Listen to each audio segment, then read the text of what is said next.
Sige, dito na tayo until we make tonight. time naman, of course.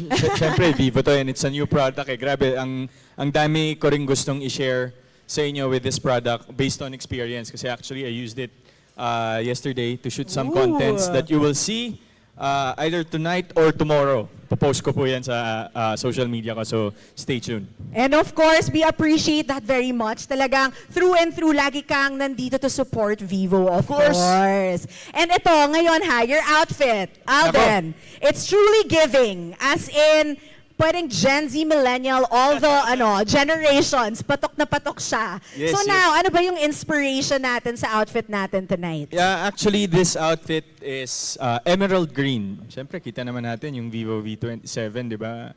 Emerald green yung yung color niya. So doon galing yung inspiration ng outfit ko tonight, which is yung colorway ni Vivo ngayon, which is the emerald green. So as you can see naman po, the way we see the phone, it's very pleasant to the eye, very elegant and very sophisticated as well. And aside from being stylish, yung emerald green color kasi is naturally calming. Diba? Calming siya and it gives more of like a nature vibe. So alam naman ng mga kaibigan ko and some of my supporters po na I love exploring outdoors. Ginagawa ko siya siyang sometimes escape from a very Especially if you're tired, no? Pagpagod Iba ka.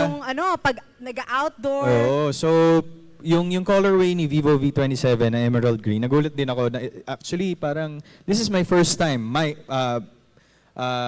Parang from my experience po, this is my first time to see a phone na may ganitong klaseng color palette in terms of the look and the color of the phone. So I'm very happy that Vivo V27 offered this colorway kasi it reminds me to calm down, diba? And take things slowly when I can. That's so true. And nowadays, I don't know if it's just me, pero parang lahat ng tao busy nowadays, no? Yeah, especially nakaka-pick up na tayo from the pandemic. So like now we already have these kinds of events. Back to normal na talaga. Totoo yan. And now that talagang nakikita namin na okay ang outfit mo, meron lang akong a little bit of challenge for you, Alden. Ano ba yan? Baka naman gusto mo kami pakitaan ng mga poses mo sa Instagram. Alam ko kanina you shared na mahilig ka mag-pictures. Nag-picture ka last night with a new phone. So ano ba yung mga tips mo or like your favorite or go-to poses sa Instagram? Baka naman pwede mo kaming pakitaan. Talaga Talaga, demo 101 tayo eh. No? So, a round of applause, guys! Simple lang naman yun, guys, kasi I'm a very simple person.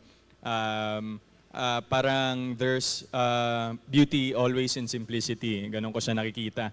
So, yung mga posts ko for social media, especially for branded content or for personal, I always go for, syempre, mga front posts natin, yung mga ganyan. Yun naman!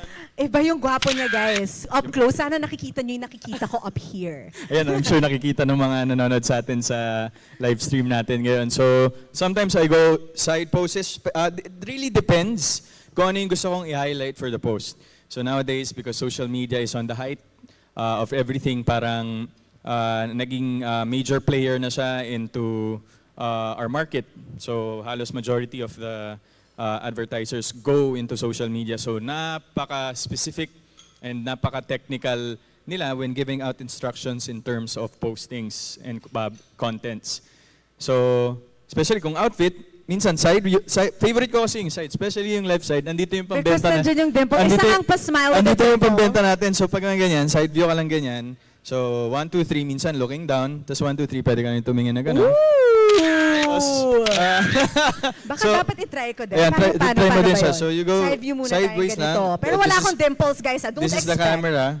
Okay. So in 3, 2, 1, from looking down, 3, 2, 1, you look straight to the camera. Oh, ganon. Yung mga ganon lang po. Mga ganong poses. Thank you, Alden. Yes, but I see to it that whenever I do poses, sinisiguro ko na ako talaga yun. Kasi syempre, for content, especially online, it speaks a lot about the content creator and the owner of the platform, which is yung social media account niya. So ako, whenever I post anything, I make sure na the pictures that I post is as natural as possible. So, may it be my outfits or sceneries, mga backgrounds, mga lugar na pinupuntahan ko, and yung ibang subjects na included sa photos. So, it really depends what you wanna showcase. That, dati kasi, di ba, way back before social media became a commodity, normal photos lang, okay na eh. But now, the pose, where you're looking at, the background, the elements in the photo, it's all essential. Kasi one post can send a lot of messages do sa mga followers. Pero as I've mentioned po, na it's also important na meron akong device with a camera that can capture those kinds of moments perfectly and properly. So, as if the photos are taken in a studio. Yun yung kinagulat ko dito sa Vivo V27 series that can do that. Kaya niya kasing gawin yun eh, pagdating sa mobile photography, especially us. Lahat tayo always on the go. Lahat tayo, we wanna post everything, especially those people who are here tonight. Meron dyan mga nag-selfies with colleagues.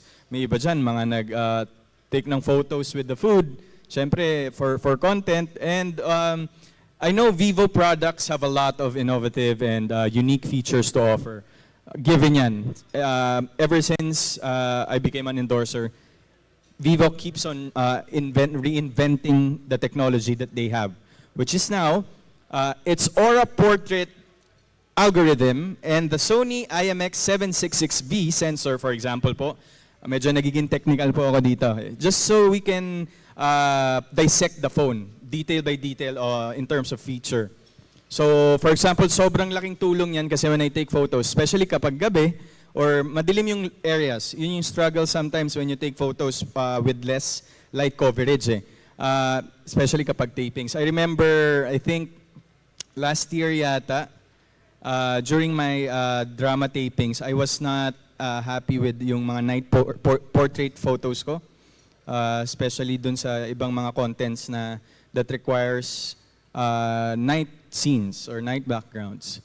So I experienced the same problem when taking photos backstage. Especially, di ba, usually ngayon we upload content, yung mga reels natin. Usually the audience in social media wants to see what's happening behind the camera.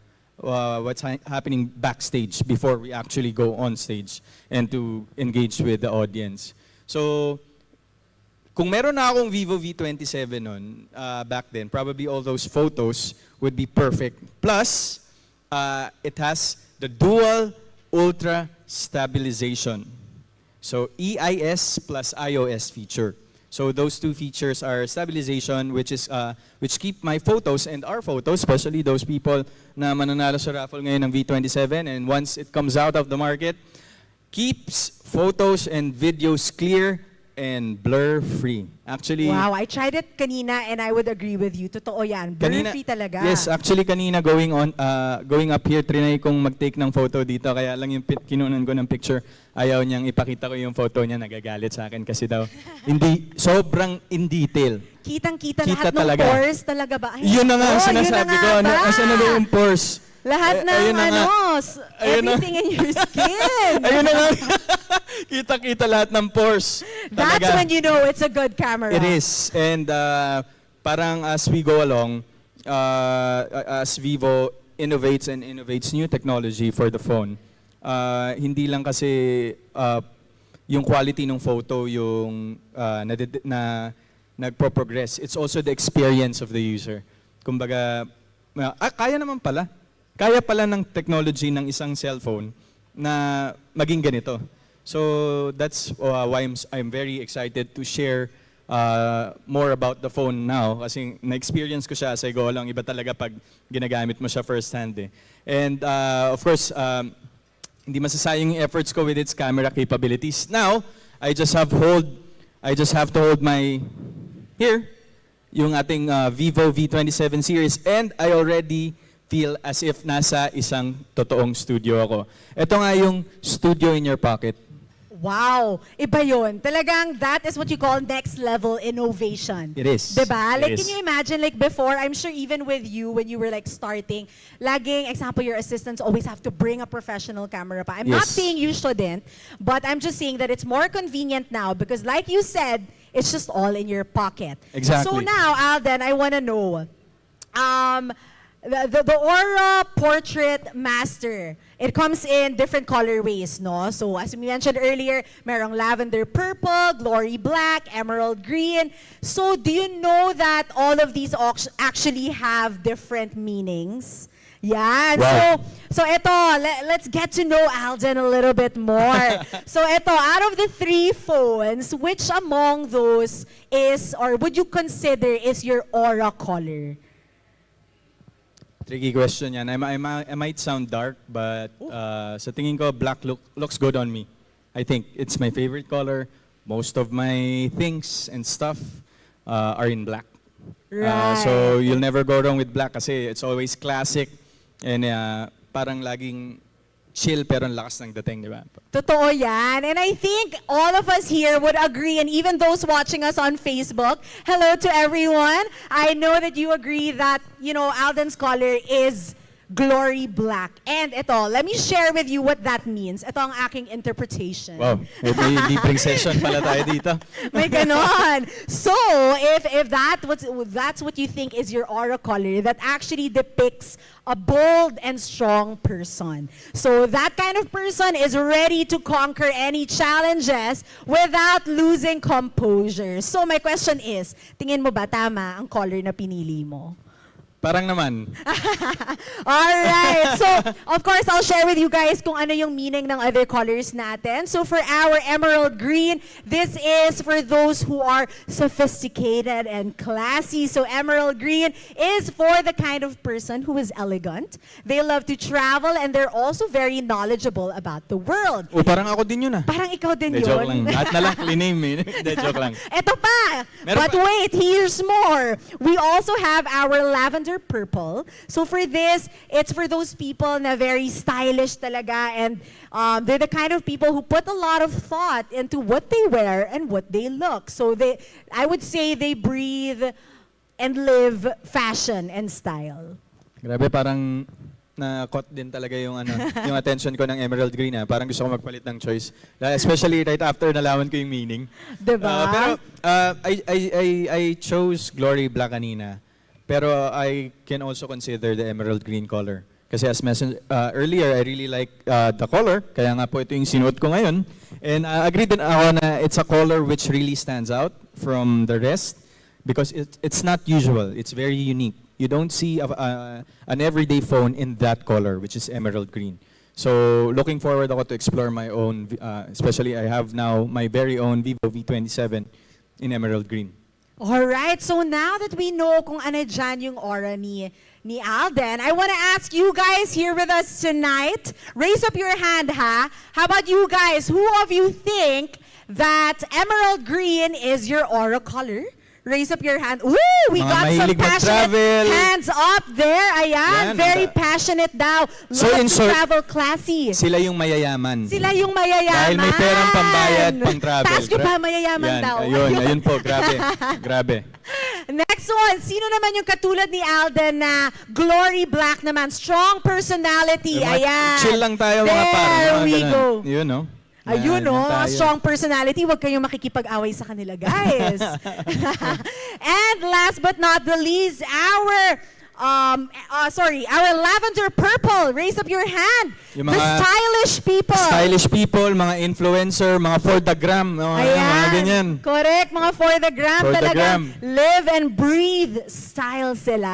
Grabe, equal portions, different personalities yung audience natin tonight. Pero syempre, if you wanna be all, get all phones. Wow. Get all phones, why On not a go on different day, o, yes, diba? yes, depende sa mood nyo nung araw na yan. Totoo. So now we're talking about aura. Can you share with us naman how you light up your aura through the years?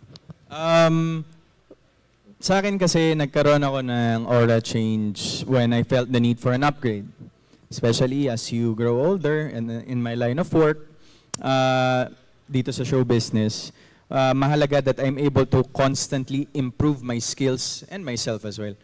So, it's important to make sure na meron akong mga may offer na something better for the audience, for the fans, for to all the people who watches me. Maybe a lot of you can relate kasi especially yung mga partners po ni Vivo, our partners here, we always strive to give out and deliver the best products possible to our loyal customers and consumers.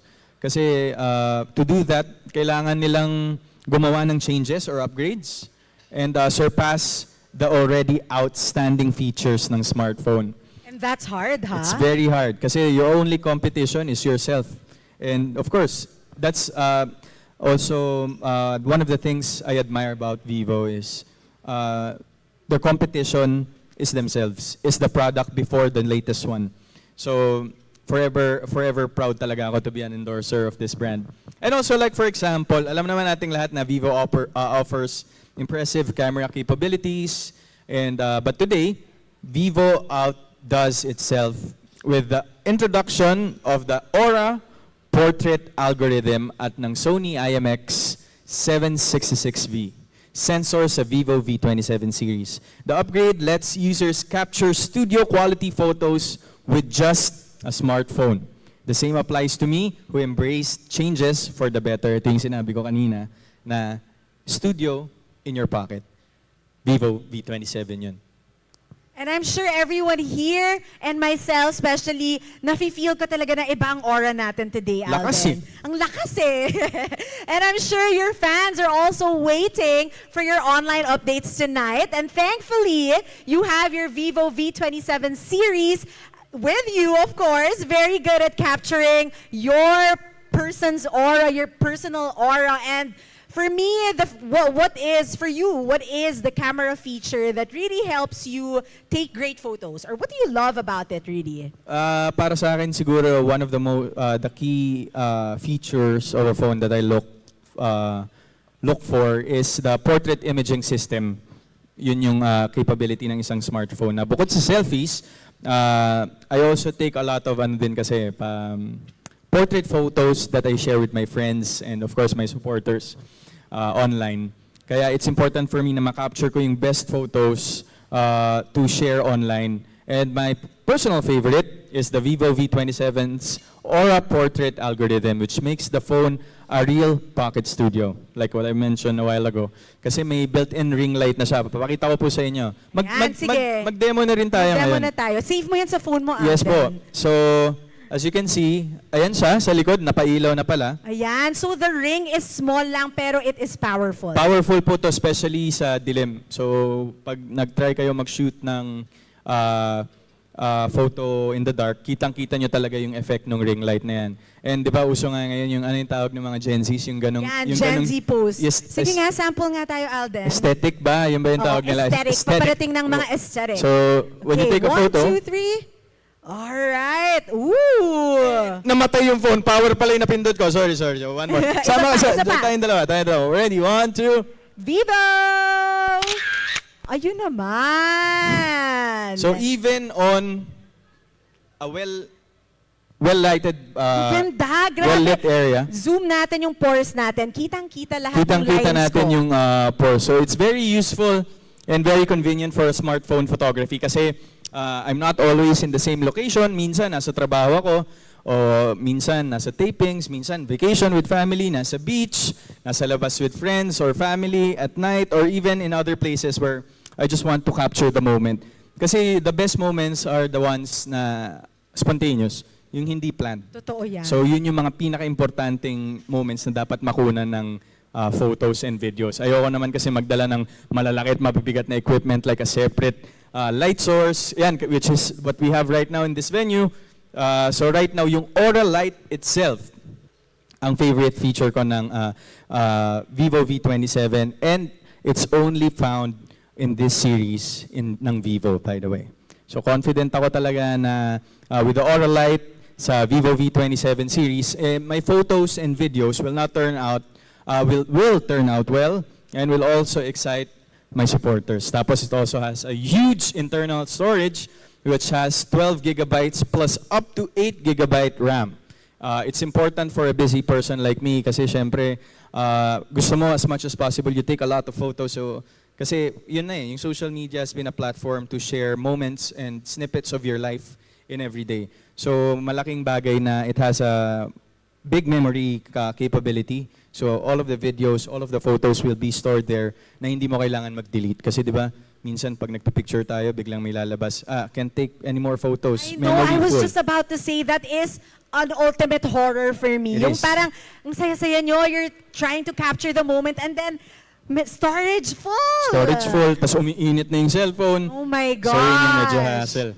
So we know that you're really busy with projects no and gigs. So it's really nice that you're still able to take videos and photos to capture great moments of your everyday life. So really you're more inspired to take videos and photos lalo na if meron kang great camera that is with you all the time. So for this naman, I want to know how does it affect the stabilization feature ng phone natin. So, how important is this for you? I'm sure hindi lang naman ako yung magbe-benefit from this, but a lot of us who hates blurred content. Yun. Who hates blurred photos. Yun yung nakakainis. Yung i-upload mo na lang, yung akala mo okay yung nakunan mong photo. Pag check mo sa gallery, hindi ka nakilala. Para kang pinunasan ng Blur na lang talaga. Blurred na lang. So, ako kasi most of the time I shoot videos and contents by myself. And of course, when I do that, I want to do it properly. Ayoko na magsayang ako ng oras para sa video na very poor naman ang quality. Sayang ang oras. Vivo V27 saves a lot of time with regards to that. Kaya for me, it is very essential for a smartphone camera to have a nice stabilization feature. Yon ang number one. So, it's great na Vivo V27 series already has a dual ultra stabilization EIS plus OIS feature para sa mga content creators like me. So, I appreciate how Vivo V27 makes it so convenient, di ba, na for us to avoid blurry photos and yung mga videos na poor quality, especially kapag nagmamadali ka. Right now kasi parang napakabilis na ng mga pangyayari. You're just one click away from like an endorsement deal, one click away from these kinds of rewards. So, kailangan nakakasabay yung device natin with everything that we do. So, kaya whenever I'm in a hurry, especially sa mga nag-schedule ko, pero gusto ko pa rin na makapture yung moments ng malinis na malinis. Spotless, kumbaga perfect, picture perfect. That's the term for it. So sure ako na with Vivo V27 series is user-friendly by incorporating technologies like this that will keep the frames aligned kapag ginagamit yung camera and capture studio quality photos. Na-imagine ko nga na yung upgraded quality ng videos na i-shoot ko from now on because of medyo magiging technical ako ulit, because of the dual ultra stabilization EIS plus iOS feature. Kahit na punong-puno ng actions yung movements ng video, I'm sure that there would be no blurs and ng mga self-taken videos man yan or landscape shots. Nakanood na tayo ng vlogs before, everyone. Tama? Nakakanood naman tayo ng vlogs, especially on YouTube, on different social media platforms. So, I'm sure everyone will agree na mas enjoyable manood kapag malinis yung video, kapag high definition, the details are there. At hindi nakakahilo. Di ba? Hindi nakakahilo. Ang nakakahilo lang naman minsan talaga gawin yung mag-FPS game kayo. Sorry. It's a game of mine. So that's why it's also very necessary for me to have a stabilization feature for a phone, for a smartphone, so I can have handled shots using the Vivo V27 kahit wala akong gimbal. Kano yung gimbal? Napakamahal nun. Oo, additional pa yun. External pa. Medyo mabigat rin. Parang additional, hindi mo yan malalagay sa bulsa mo. Tapos kailangan mo pa ng additional backpack. And other lighting equipment. So all I need is a smartphone, which is the Vivo V27. Lahat na po ng kailangan nyo, nandito na. Nice. And speaking of videos, ito naman, let's go to photos naman, no? So for this, like we keep saying na it's studio in your pocket, diba? So as a celebrity, you've done countless studio shoots for sure. How can you compare our Vivo V27 series, yung photos niya, with some actual studio shots? Kasi right now, yun nga, like what I've said kanina sa first parts ng interview na the content demand is very high for a lot of us, celebrities, content creators, influencers. And the good thing is, nako-compare ko siya from before, na when I started. It was a good thing din na nagsimula ako nang hindi pa ganun kalaki yung social media dito sa bansa natin. So before, parang when you need to shoot something, like for an endorsement or for content requirement ng network or ng isang engagement, mag-hire ka ng team. Or magre-rent ka ng studio, and then you'll have to, of course, pay them. Sometimes personal money, but most of the time it's advertisers who pays for shoots like that. So right now, what we have on our hands, which is the Vivo V27, ka-level na niya. Ka-level na Grabe niya. yun! Palakpakan naman natin yan! Ka-level na niya yung content na pwede nating ma-produce by just, having this smartphone with you. Kasi syempre, lalo especially dun sa mga content creators na gusto na spontaneous yung paglabas ng idea when it comes to content creation. Alam nga naman, dala mo lagi yung mga ilaw mo, yung mga malalaki mong camera dyan, yung mga tripods, gimbals, etc. So, this is like an easy way out to create content kumbaga freshly baked from the oven.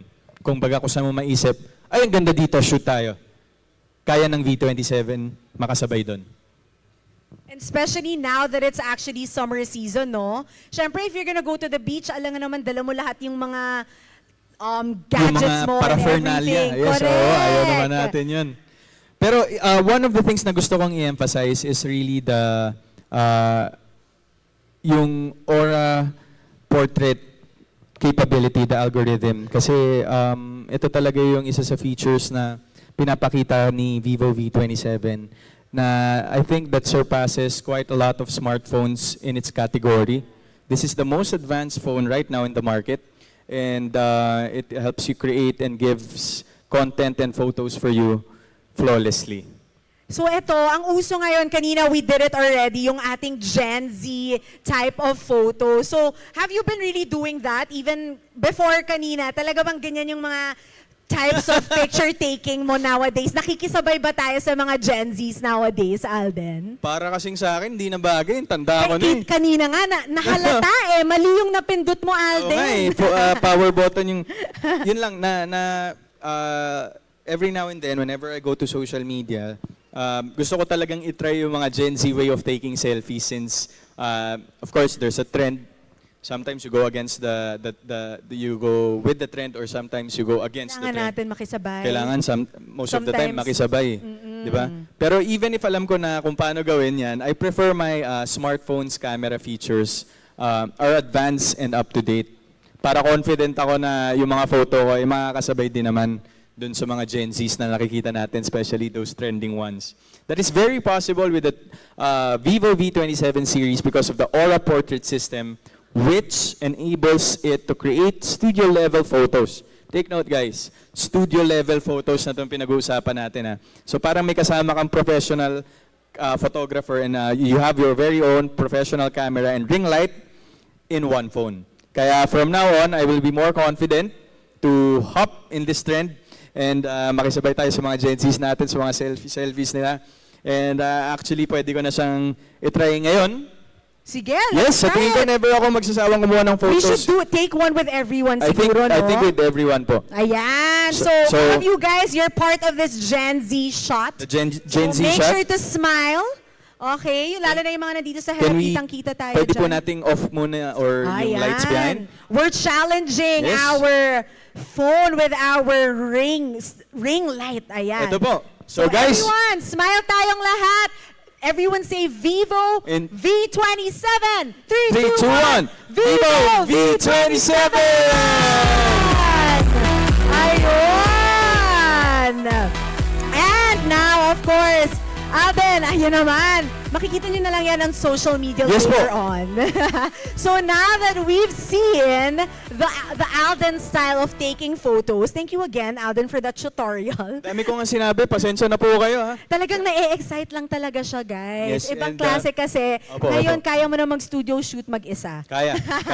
And I think it's also very empowering with all of the features ng Vivo V27 sa lahat, especially those who wanted to go into content creation na hindi pa nagsisimula. I think having this phone is the first step to reaching your dreams as a content creator. So now I want to know, before the next part, syempre, I want to know, what are you most excited about in the Vivo V27 series? I've been part of the Vivo family for quite a long time now. Sarap naman sa pakiramdam sabihin yun. Grabe, loyal And, na loyal. Yes, and I also promoted the Vivo V25 last year. So I look forward po sa mga upgrades from the photochromic sunrise gold colors of V25. Yun po yung you use patterns and then merong UV light. And then all of the patterns na magpapass through yung UV light will be your phone's designed for, let's say, I think for 3 to 5 hours, magsistay siya doon. So, ngayon, we have the photochromic emerald green color naman sa V27, which looks very elegant at premium. At sabi ko nga po kanina, I personally like yung green, so this new colorway is a win for me. And also, it also has a 12 gigabyte plus up to 8 gigabyte RAM and 256 gigabyte